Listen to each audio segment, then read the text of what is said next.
నమస్తే మీ పేరు? నా పేరు పుప్పాల వెంకటరత్నం. ఎక్కడ సార్ మీది? బొల్లెద్దిపాలెం. బొల్లెద్దిపాలెం ఏ నియోజకవర్గం అండి? రాజనగరం నియోజకవర్గం. ఏం చేస్తుంటారండి మీరు? నేను వ్యవసాయం చేస్తుంటారు.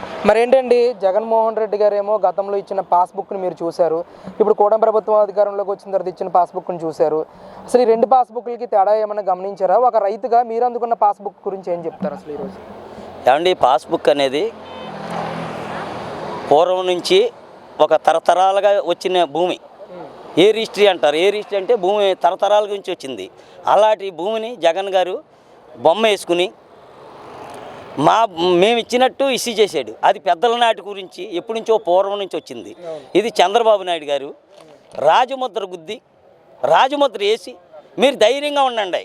జగన్మోహన్ రెడ్డి గారు ఏమన్నారండి, మీరేమో పాస్బుక్లు మా దగ్గర ఉంటాయి, తర్వాత దస్తావేజులు మా దగ్గర ఉంటాయి అని చెప్పేవారు. ఈనేటి మీకు రాజముద్ర వేసి ఇస్తానని చెప్పారు. రాజముద్ర వేసి ఇచ్చారు. దస్తావేజులు కూడా పాస్బుక్లు మీ ఇష్టం, బ్యాంకులో పెట్టుకోండి, మీరు భద్రంగా దాచుకోండి మీరు అని భరోసా ఇచ్చిన నాయకుడు ఎవరు? చంద్రబాబు నాయుడు గారు, పవన్ కళ్యాణ్ గారు, మోదీ గారు. ఏమండి, మరి ఇటువంటి ప్రభుత్వాన్ని ఏదైనా సరే మరి మరి ఇంకా ఇంతకంటే ప్రభుత్వం ఏమైనా ఉంటుందంటారా? చెప్పండి. అంటే పాస్బుక్ల మీద జగన్ గారి ఫోటో చూస్తేనే భయపడుతుంది, వీళ్ళందరికీ వన్నులో వెనుకపడుతుంది. అందుకే ఈరోజు పాస్బుక్లో ఫోటోలు కానీ సర్వేరాల మీద ఫోటోలు కానీ చెరిపేస్తూ ఉన్నాడు చంద్రబాబు నాయుడు అని అంటూ ఉన్నాడు. ఆల్రెడీ కొట్టేశారు కూడా, సర్వేరాళ్ళ మీద పేరు కొట్టేసి చంద్రబాబు నాయుడు గారు కూడా పేరు వేసుకోలేదు. మామూలుగా రాళ్ళు వేస్తున్నారు. పేరు వేసుకుంటే వేసుకోవచ్చు కదా, ఆయన ప్రభుత్వంలో ఉన్నప్పుడు వేసుకోలేదు. ఎందుకంటే ఆయన జ్ఞానం ఉన్న మనిషి, ధైర్యం ఉన్న మనిషి, అన్యాయానికి వెళ్ళిన మనిషి కాదు. దెబ్బలాటలకి న్యాయప్రకారంగా గాంధీ గారు పొజిషన్లు వెళ్ళి మనిషి ఆయన చంద్రబాబు గారు. మనకు తెలియదే ఉందండి. ప్లస్ రైతు ధాన్యానికి ఇబ్బంది లేకుండా రైతులందరికీ కూడా అన్న టైంకి కూర్చుని మొత్తం డబ్బులు అంతా కొట్టేశారంతే. ఓ 24 అవర్స్లో వేస్తారంతే. 24 గంటల్లో డబ్బులు పడింది. ఎప్పుడు ఆపిల్ చుట్టూ తిరిగివారు. ఈ వైఎస్ఆర్ కాంగ్రెస్లో ఆపిల్ చుట్టూ తిరిగివారు. ఏమైనా ఉందండి అవకాశం? ఇదా? ఎంత చక్కగా ఉన్నారండి రైతులందరూ. అటువంటి కాలువలో వాటర్ ఎంత పుష్కర కాలువ కానీ లేకపోతే పోలవరం కూడా చూడండి, రైతులు ఎంత శ్రద్ధ పడుతున్నారో. బాబు గారు చేసే పని, మొన్న నేను కాశీ వెళ్ళి వచ్చాను. మోడీ గారు చేశారంటే మోడీ గారు ఎటువంటి అక్కడ చాలిట్ కొట్టేస్తున్నారు మోడీ గారికి. అటువంటి ప్రభుత్వంలో ఉన్నామంటే మాకు చాలా గర్వంగా ఉంది, మరి మాకు చాలా ఆనందంగా ఉందని. మరి గతంలో సార్ సర్వేరాల మీద జగన్ గారి ఫోటో, జగన్ గారి పేరు వేసుకున్నప్పుడు కానీ, మీకు ఇచ్చిన పాస్బుక్ మీద జగన్ గారి ఫోటో ఉండి మీకు ఇచ్చినప్పుడు కానీ మీకు ఏమనిపించిందండి? అసలు దస్తావేజుల మీద కూడా జగన్ గారి ఫోటోలు ఉన్నాయి కదా. ఆ పాస్బుక్లో ఆయనే ఫోటో వేసుకుంటాం పెట్టండి. మాకు ఇచ్చిన మూక ఆయన ఫోటోవా? మేమందరం రైతులు. మా ఆయన ఫోటో పెట్టి ఈయన రాజముద్ర వేసి గుద్దిచ్చారంటే ఎంత ఆనందంగా ఉందంటే రైతులు చాలా ఆనందంగా ఇవాళ బ్యాంకులో పాస్బుక్లు పెట్టుకున్నారు, బ్యాంకుల్లో పెట్టుకున్నారు. 10 లక్షల ఎకరానికి లోన్లు ఇప్పించామన్నాడు చంద్రబాబు అదే భూమి మీద. మరి ఇంత ఘనంగా ఏదైనా ఉందండి? చెప్పండి. మరి గతంలో జగన్ గారు ఇచ్చిన పాస్బుక్ ఇస్తుంటే బ్యాంకులో లోన్ ఇవ్వలేదా మీకు? లోన్ ఇచ్చేవారు. లోన్ పాస్బుక్ వేసేటప్పటికి వెళ్ళిపోయారు జనాలు. ఆయన ఫోటో వేస్తుంటే ఎక్కడో దాచేసుకుంటారేమో, భూములు కబ్జా జరిగిపోతే వెళ్ళిపోయేవారు. ఇప్పుడు ప్రశాంతంగా పడుకున్నారు. అంతకంటే చెప్పండి, అంతకంటే ఏముంది చెప్పండి. ఎలా ఉందండి ఇలా అధికారంలోకి వచ్చిన తర్వాత రైతుల పరిస్థితి ఎలా ఉంది అసలు? తెలుగుదేశం ప్రభుత్వం అధికారంలోకి వచ్చిన తర్వాత గాలి పీల్చుకున్నారు. అందరూ కూడా ప్రశాంతంగా ఉన్నారు. ఎక్కడా కూడా ఏ సమస్యలు లేవు, అత్యాచారాలు లేవు. నైట్ కూడా హ్యాపీగా ఉన్నారు. రైతులు కూడా చాలా ఆనందంగా ఉన్నారు.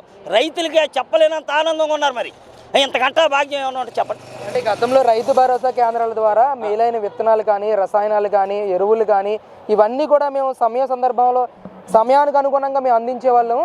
ఈరోజు రైతు భరోసా కేంద్రాలు లేవు, రైతులు అసలు కంటి మీద కునుకు లేకుండా చేశాడు చంద్రబాబు నాయుడు అని చెప్పి జగన్మోహన్ రెడ్డి మాట్లాడుతున్నారు. ఏమన్నా ఇంటికి వచ్చేస్తున్నారు సార్, మీకు ఏం చేయాలని ఆఫీసర్లు అందరూ ఇంటికి వచ్చేసేటప్పుడు ఇంకా అదేంటండి, ఇంటికి వచ్చేస్తున్నారు. ఇంటికి వచ్చి మీకు ఏం కావాలి సమస్య అని అడుగుతున్నారు. అంతకంటే ఏముందండి రైతులకి? 24 అవర్స్లో ధాన్యానికి డబ్బులు ఇచ్చి గంట మేమే తిరిగి వాళ్ళం. మాకు డబ్బులు పడి కాదు, మేము వెళ్ళి వెంటనే 24 గంటల బ్యాంక్ అకౌంట్ చూసేటప్పటికి, ఫ్యామిలీలు చూసేటప్పటికి పడిపోతున్నాయి. ఇంతకంటే ఏమైనా ఉందండి? మరి ఒక రైతుగా చెప్పండి, ఈరోజు వ్యవసాయం పరంగా జగన్మోహన్ రెడ్డి చేసిన దానికి, చంద్రబాబు నాయుడు చేసిన దానికి తేడా ఏమన్నా గమనించారా? ఎలా ఉంది అసలు ఇప్పుడు పరిస్థితి? వ్యవసాయ పరిస్థితి చాలా అనుకూలంగా ఉంది. చాలా ప్రశాంతంగా ఉన్నారు రైతులందరూ. చాలా నివేదనకు చాలా హ్యాపీగా ఉన్నారు ఇవాళ అందరూ కూడా. ఇప్పుడే లోకేష్ బాబు గారు కూడా కంప్లైంట్లు చిన్న ఏమీ లేవు. చిన్న గతంలో ఉన్న కంప్లైంట్లు కూడా చేస్తానని చెప్పారు. ఇప్పుడు లోకేష్ బాబు గారు మాట ఇచ్చారు, చేసేస్తారు కూడా. కొన్ని ఎలుగుబంద భూముల గురించి కూడా చెప్తానన్నారు. ఇప్పుడు ఆల్రెడీ మాట ఇచ్చారు, చేసేస్తారు కూడా ఆయన. ఎందుకంటే జగన్ గారు భూమి దస్తావేజులన్నీ తీసేసుకున్నారు. ఆయన తీసేసుకున్నప్పుడు ఇప్పుడు మాకు డబ్బాని ఇచ్చేయండి, భూమి డబ్బాని ఇవ్వమన్నారు. మా దస్తావేజులన్నీ ఇచ్చేది మరి ఇప్పించేస్తానని చెప్పారు. ఇంత బొడ్డు వెంకటరామ చౌదరి గారు వీళ్ళందరూ కూడా ఇప్పుడు ఆఫీస్ దగ్గర చూశారు కదా మీరు అందరూ. ఎటువంటి జనాలు ఆర్తపెట్టారు చూడండి. ఇక్కడ ఎంత ఎలాగ జరిగింది చంద్రబాబు గారు, లోకేష్ గారు వచ్చినప్పుడు. అదే. ఎలా అనిపిస్తుందండి? సంవత్సరాలు దాటింది కూటమి ప్రభుత్వం అధికారంలోకి వచ్చి.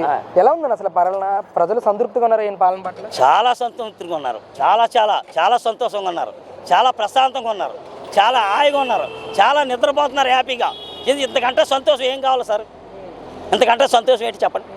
నాయకులు హ్యాపీగా ఉన్నారు, రైతులు హ్యాపీగా ఉన్నారు, మీడియాలు కూడా చాలా హ్యాపీగా ఉన్నారు, అందరూ కూడా రైతు కూలీలు కూడా హ్యాపీగా ఉన్నారు.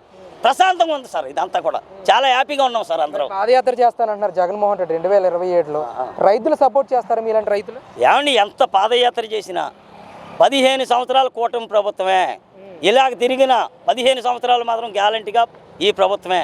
ఏమండి ఎందుకంటే అంత కాన్ఫిడెంట్ ఏంటి మళ్ళీ మళ్ళీ గెలుస్తారని? వీళ్ళు ముగ్గురు కలిసి ఇంకా ఆలోచించుకుని ఏ మాట మాట్లాడినా ఆలోచించుకుని చేసుకుంటున్నారు.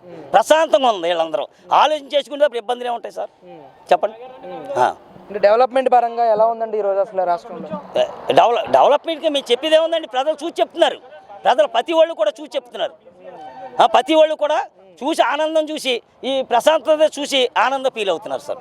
అది మళ్ళీ గెలుస్తారంటారా వీళ్ళు? మళ్ళీ పక్కాగా వెళ్తామండి, పక్కాగా వెళ్తాం తెలుగుదేశం. ఈ నియోజకవర్గంలో పరిస్థితి ఏంటండి? ఎలా ఉంది అసలు రోడ్ల పరిస్థితి కానీ లేకపోతే డెవలప్మెంట్ పరంగా కానీ ఏ విధంగా ముందుకెళ్తా ఉన్నాడు మీ ఎమ్మెల్యే? మా ఎమ్మెల్యే గారు బత్తుల బాలరామకృష్ణ గారు, బొడ్డి వెంకటరమణ చౌదరి గారు కలిసి ఇద్దరు అనుకుని ఒక మాట మీద వెళ్తున్నారు సార్. అన్నీ కూడా రోడ్లు వ్యవహారాలు ఇవన్నీ కూడా ఒక సక్రమంగా జరుపుకుంటున్నారండి. అంతా కూడా కార్యకర్తలు అందరూ కూడా కలిసిమెలిసి ఉంటున్నారండి. కార్యకర్తలు అందరూ కలిసిమెలిసి ఉంటున్నారు. ఇవాళ చూసి ఇవాళ ఎంత జనం వచ్చారండి. ఇవాళ మంగళారతలు పెట్టారు అందరూ కూడా లోకేష్ బాబు గారికి.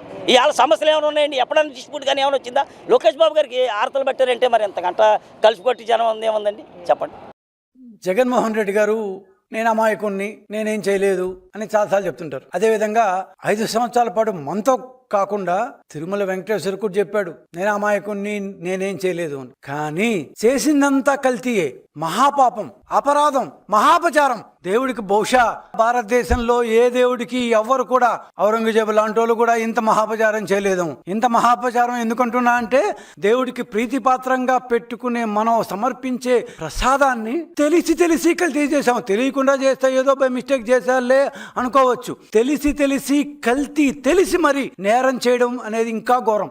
అలా తెలిసి మరి దేవదేవుడి ప్రసాదాన్ని కల్తీ చేశారు, నెయ్యిని కల్తీ చేశారు. చుక్క పాలు కొనకుండా 60 లక్షల లీటర్ల నెయ్యిని తయారు చేశామని దేశానికే కాదు, రాష్ట్రానికే కాదు, రాష్ట్రంలోని ప్రజలకే కాదు, దేవుడికి కూడా చెప్పేశారు. చివరికి దేవుడి దగ్గర కూడా గేమ్స్ ఆడారు. నిజం ఎప్పటికైనా గెలవాలి, నిజమే గెలవాలి అనేది తెలుగుదేశం పార్టీ సిద్ధాంతం. మేము 4-5 సంవత్సరాలుగా తిరుమలలో అపచారం జరుగుతోంది, లడ్డూలో అపచారం జరుగుతోంది, తిరుమల నెయ్యిలో ఖచ్చితంగా కల్తీ ఉంది, లేకపోతే ఇంత ఈజీగా చెడిపోయే అవకాశం లేదు, 2-3 రోజుల కల్లా లడ్డు పాడైపోతున్నాయని కోడై కూర్చున్నాం, ఇల్లెక్కి కూసాం, మొత్తుకున్నాం, అభ్యర్థించాం, చెప్పాం బాబు చూసుకో తప్పది, అపచారం అది. కానీ ఆయన కానీ, ఆయన పార్టీ కానీ, ఆయన పార్టీని మించిన 2 చైర్మన్లు కానీ ఎవరు పట్టించుకోలేదు. సరికదా?